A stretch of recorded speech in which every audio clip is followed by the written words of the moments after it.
Good morning, children. How are you all? Children, I hope you all are fit and fine.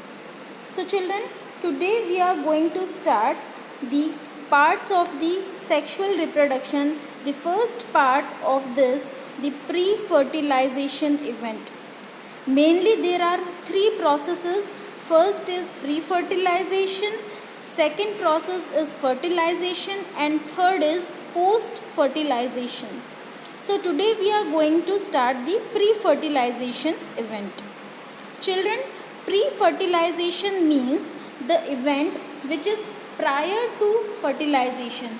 It means the event which is complete before the fertilization, because it is very essential event to do the fertilization process.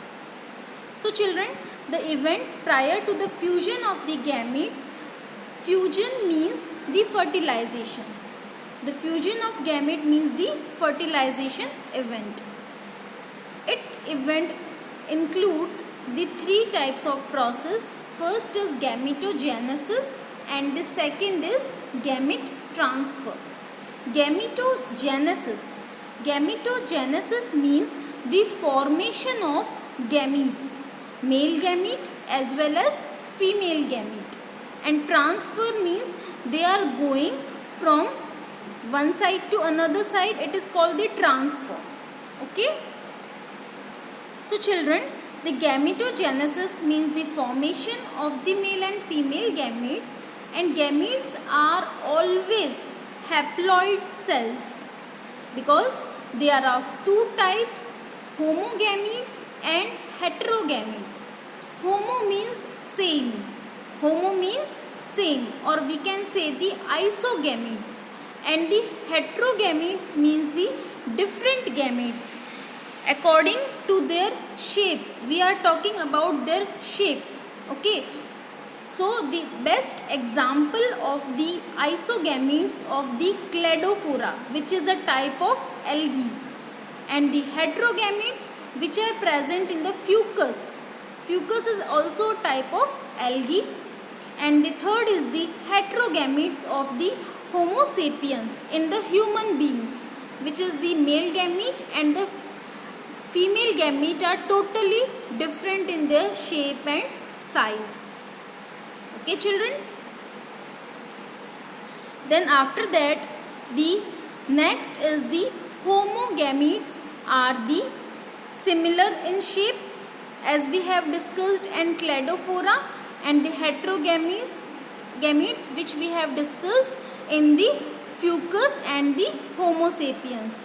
Children, the important thing is that the male gamete is also called the anthrozoids, and the female gamete is called the ovum, or we can say the egg.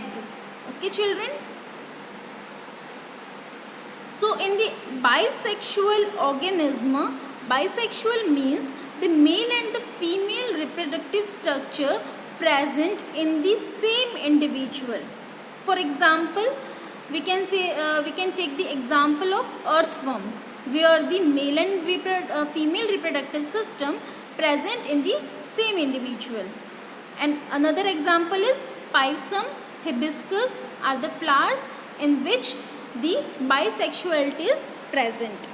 Children, in the flowering plants, male flower is called staminate because the stamens are present, which is the male reproductive structure, and the female flower is the pistillate because the pistils, stigma, style and the ovary is present, so it is called the pistillate.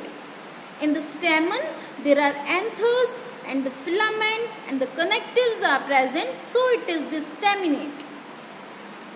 Children, if the male and the female flowers are present on the same plant, then it is called monoecious plant. For example, coconut and the cucurbits is the example of the monoecious plant. And the bisexual animals is called the hermaphrodite animal. As example of the earthworm, leech, sponge and tapeworm.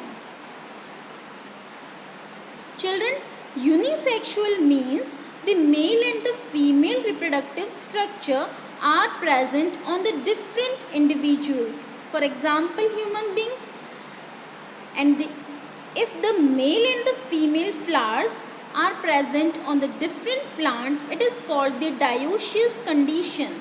For example, papaya and the date palm is the best example of the dioecious species. And the animals which is present, the higher animals and the cockroaches is also present the unisexuality.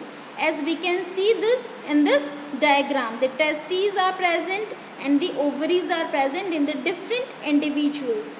In the male cockroach, the testes are present. In the female cockroach, there are ovaries are present. So children, the fungi may be homothallic or heterothallic because it is the bisexual and the unisexual also. So children, today we have discussed about the pre-fertilization event in which gametogenesis we have discussed. There are unisexuality and the bisexuality is present in some organism. So hope children this topic is clear to you. Any query you can ask. Yes children, today is your homework to revise this topic and make a well labeled notes in your biology notebook. Thank you children.